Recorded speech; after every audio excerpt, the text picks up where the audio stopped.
पूरे इतिहास में समाजों ने ऐसे गहरे क्षणों का अनुभव किया है जिन्होंने न केवल राजनीतिक सीमाओं को बल्कि सामाजिक संरचनाओं, आर्थिक संतुलनों और विचार प्रणालियों को भी पूरी तरह हिला दिया। ऐसे परिवर्तनों का मुख्य स्रोत क्रांतियां रही हैं।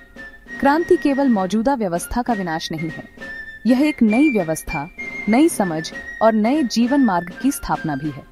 फ्रांसीसी क्रांति 1789, निरंकुशता का पतन, नागरिकता का जन्म 1789 में फ्रांस में शुरू हुई क्रांति सामंती राजशाही और विशेषाधिकार प्राप्त वर्गों के वर्चस्व के खिलाफ जबरदस्त प्रतिक्रिया का परिणाम थी।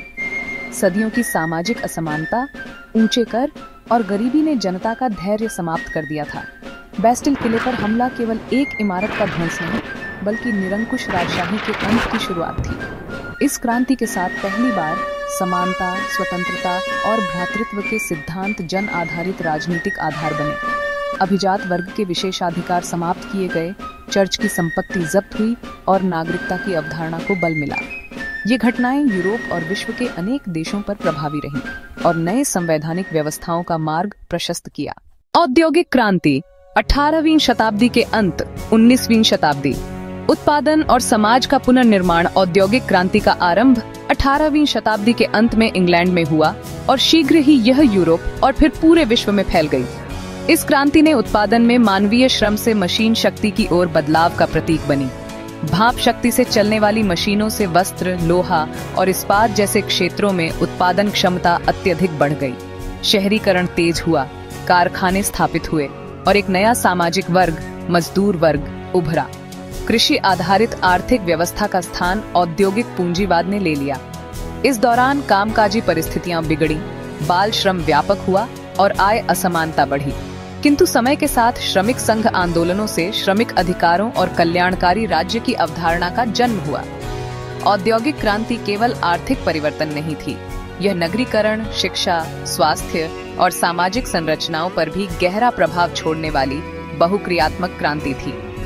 अमेरिकी क्रांति 1775-1783, स्वतंत्रता और प्रतिनिधि लोकतंत्र 18वीं शताब्दी के मध्य में 13 ब्रिटिश उपनिवेशों ने प्रतिनिधित्व के बिना कर नहीं के सिद्धांत पर इंग्लैंड के खिलाफ स्वतंत्रता के लिए संघर्ष किया। यह प्रक्रिया 1776 में स्वतंत्रता घोषणा पर पहुंची। यह क्रांति न केवल एक नए देश के जन्म बल्कि लोकप्रिय संप्रभुता पर आधारित शासन मॉडल के उदय को दर्शाती है। इस क्रांति के परिणाम स्वरूप संयुक्त राज्य अमेरिका के रूप में एक आधुनिक राज्य संरचना अस्तित्व में आई, जिसमें संविधान, शक्ति पृथक्करण और मुख्य अधिकारों व स्वतंत्रताओं जैसे लोकतांत्रिक तत्व निहित थे। अमेरिकी क्रांति ने अन्य स्वतंत्रता आंदोलनों को प्रेरित किया और आधुनिक संवैधानिक प्रणालियों की नींव रखी। रूसी क्रांति 1917, साम्राज्य से सर्वहारा तानाशाही तक प्रथम विश्व युद्ध से थकी झारशाही रूस में 1917 में दो बड़ी क्रांतियां हुईं। फरवरी क्रांति में झार निकोलस द्वितीय को पदच्युत किया गया, लेकिन अस्थायी सरकार स्थिरता स्थापित करने में विफल रही। इसी वर्ष अक्टूबर में लेनिन के नेतृत्व में बोल्शेविकों ने सत्ता पर कब्जा कर सोवियत संघ की नींव रखी। इस क्रांति में पहली बार साम्यवादी विचारधारा ने राज्य शासन में प्रभुत्व हासिल किया। संपत्ति का राष्ट्रीयकरण, वर्गहीन समाज का उद्देश्य और केंद्रीकृत योजनाएं विश्व इतिहास के एक नए युग की शुरुआत थी। रूसी क्रांति ने न सिर्फ एक राष्ट्र का भाग्य बदला बल्कि अगले 100 वर्षों तक वैश्विक राजनीति, खासकर शीत युद्ध को भी आकार दिया।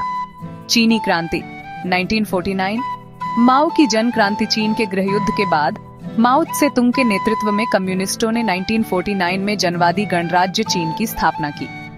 इस क्रांति ने जमींदारी संबंधों को समाप्त कर भूमि सुधार, औद्योगिकरण अभियानों और सांस्कृतिक क्रांति जैसे प्रक्रियाओं से चीनी समाज की संरचना को जड़ से बदल दिया।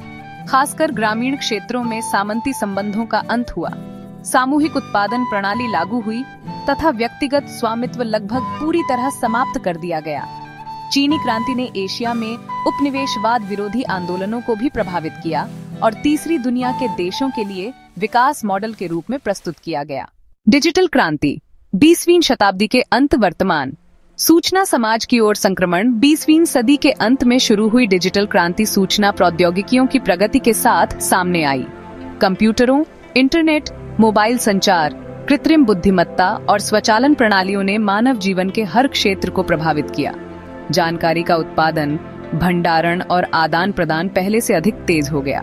इस क्रांति ने कार्यबल की संरचना को बदल दिया, डिजिटल श्रमिक की अवधारणा लाई और वैश्विक संवाद को लगभग असीमित बना दिया। पारंपरिक क्षेत्रों की जगह डिजिटल प्लेटफॉर्मों ने ली और राज्य संरचनाओं को साइबर सुरक्षा, डाटा नीति और डिजिटल नागरिकता जैसे नए विषयों से जूझना पड़ा। क्रांतियों की सामान्य विशेषताएं और स्थायी प्रभाव। हालांकि इन क्रांतियों की प्रकृति और तरीकों में भिन्नता है, कुछ सामान्य बिंदु दिखाई देते हैं। मौजूदा व्यवस्था से व्यापक असंतोष, नई विचारधारा की उत्पत्ति, समाज के निम्न वर्गों की भागीदारी, राजनीतिक, आर्थिक व सामाजिक संरचनाओं का एक साथ परिवर्तन। प्रत्येक क्रांति न केवल अपने काल को प्रभावित करती है, बल्कि भावी पीढ़ियों की विचार प्रणालियों और शासन व्यवस्थाओं को भी मार्गदर्शन देती है। क्रांतियों का स्थायी प्रभाव उनकी नई व्यवस्था स्थापित करने की क्षमता में है। निष्कर्ष, क्रांतियां इतिहास की प्रगति का इंजन रही हैं। उन्होंने कभी विनाश, कभी पुनर्जन्म लाया। उनका समाजों पर प्रभाव पीढ़ियों तक रहा और राजनीतिक व्यवस्थाओं के परिवर्तन, आर्थिक संरचनाओं के विकास और सामाजिक चेतना के निर्माण में निर्णायक भूमिका निभाई। क्रांतियां वे परिवर्तनकारी क्षण हैं जो केवल अतीत ही नहीं, वर्तमान और भविष्य के भी कोड लिखती हैं। विश्व इतिहास को समझने के लिए इन विभाजन बिंदुओं और उन्हें जन्म देने वाली शक्तियों का विश्लेषण करना आवश्यक है। हमें लाइक और सब्सक्राइब करें और कमेंट में अपने विचार साझा करें। आपका समर्थन हमारे लिए बहुत मायने रखता है।